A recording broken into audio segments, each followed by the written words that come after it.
Let's start with the breaking news out of Israel, where a key rival of Israeli Prime Minister Benjamin Netanyahu, opposition leader Benny Gantz, just resigned from Israel's war cabinet. What could this mean for ceasefire negotiations?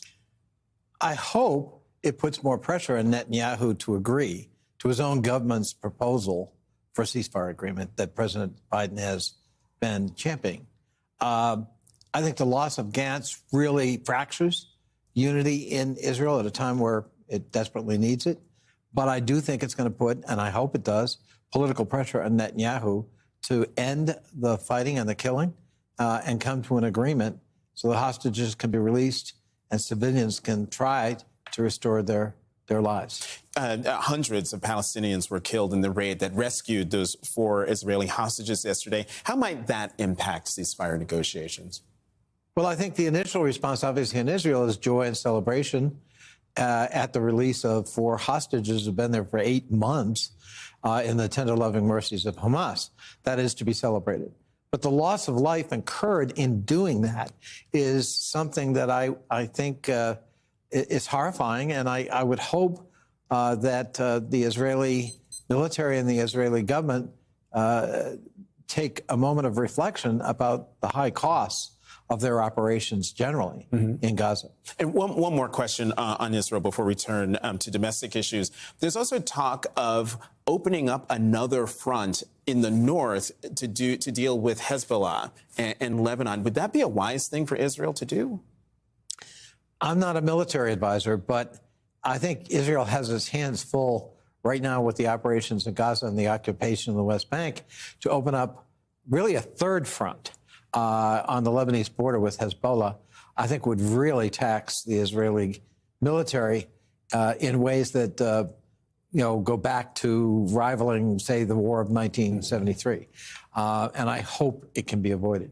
So let's turn our attention stateside. McKay Coppins of The Atlantic reports on how terrified Europe is about a second Trump presidency, writing, quote, "One word came up again and again when I asked European officials about the stakes of the American election.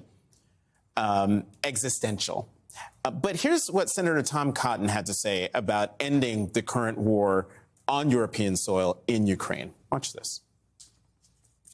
The way to have peace in Europe, and for that matter, peace and stability around the world, is to remove Joe Biden from the White House on Election Day this year and return Donald Trump. That's how we'll get back to peace and stability.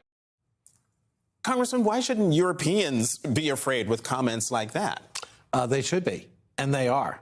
I have been very involved in NATO, in the Parliamentary Assembly, the legislative arm of NATO, for the last decade plus. And I can tell you I've never seen the Europeans as anxious about American politics as they are right now. Everything's at stake. And as you indicated in your opening, NATO, ironically, has worked. It's kept the peace for most of 80 years.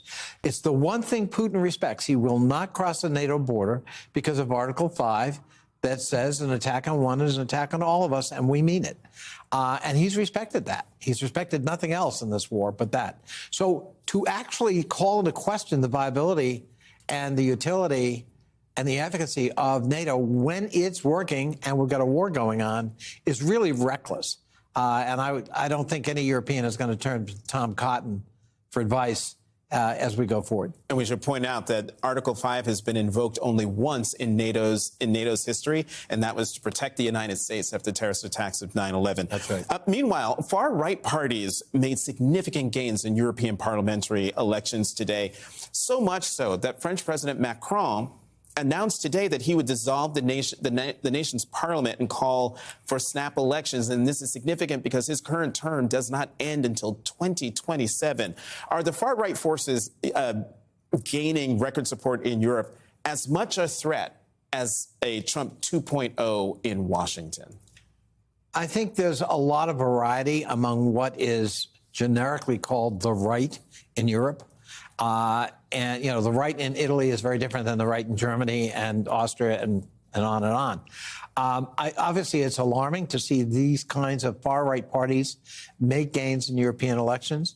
European elections sometimes are kind of a second vote for Europeans. So they might not vote for those people to govern their own country, but it's kind of a free vote to send them to Brussels. It's a way of expressing dissatisfaction with the status quo.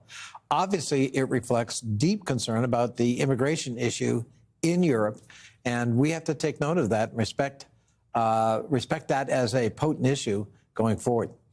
A potent issue in Europe, but does that also mean that Americans should look at what's happening in Europe?